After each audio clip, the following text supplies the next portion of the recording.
Gen Z అంటే ఏదో install scroll చేసుకోవడం, స్నాప్చాట్ లో క్యాప్షన్ పెట్టుకోవడం, వాట్సాప్ లో స్టేటస్ పెట్టుకోవడం అనుకుంటున్నారా? విద్యార్థుల ఉడుకు రక్తం ఉంటది. తలుచుకుంటే ఒక్కొక్కరి బైరి ఒక్కడి ఇచ్చి కొడతాం తలుచుకుంటే చెప్తానండి. మేము పుట్టింది తెలంగాణ గడ్డ.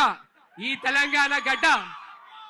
తెలంగాణ గడ్డకే విప్లవమైన రక్తం ఉంది. ఆ రక్తం మాలో అణువు ఉంది.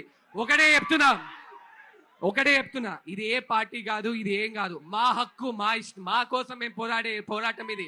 మా కోసం మేము పోరాడిపోతే ఇంకెవరు పోరాడతారు? అందుకే విద్యార్థులారా, యువతులారా, మన కోసం గలం ఇప్పకపోతే ఇంకెవరు ఇప్పుతారు?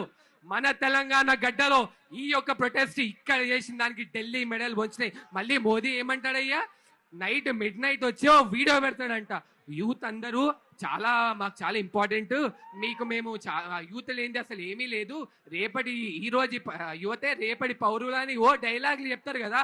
ఎక్కడికి పోయింది ఆ యువత?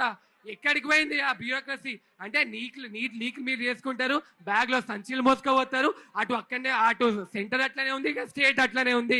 ఇద్దరు బాయ్ అని అన్నట్టు భలే ఉన్నారు కదా. ఒకటే చెప్తున్నా, మా యొక్క విద్యార్థుల హక్కు కోసం ఇలానే పోరాడుతూనే ఉంటాం. జై జై తెలంగాణ, జై హింద్, జై హింద్.